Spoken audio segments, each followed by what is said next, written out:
Ministro Educação, Juventude e Desporto, MSD, Armindo Maia, relata atendimento trimestre, o se fulam outubro to dezembro, rihundua ronolore sinrua, do Ministério Solidariedade Social e Inclusão, MSCI. Iha quinta-feira, Loroncia fulan fevereiro tinanei, iha salão encontro MSCI Kaikole Dili, Ministro da Educação, Juventude e Desporto Armindo Maia Hateteng.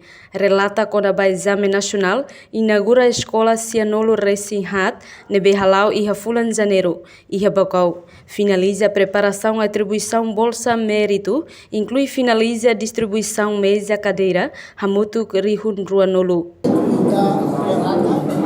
Atendimento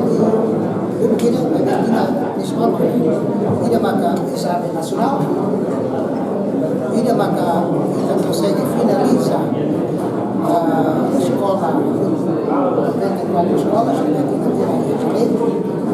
ainda vai marcar quando finaliza a preparação da Bolsa Mérito, ainda vai marcar finalizamos a distribuição de 20.000 carteiros, para além de damos relata com a formação de professores, também que consegue graduar cerca de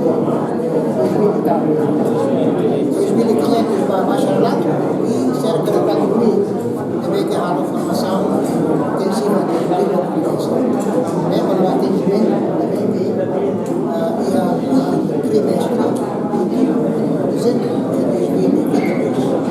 Além de relatamos com a professora Sira Nebe Makalau na graduação, hamutu rihun ruanolu atus lima. A reportagem Sabina Sansa, Televisão Timor Post.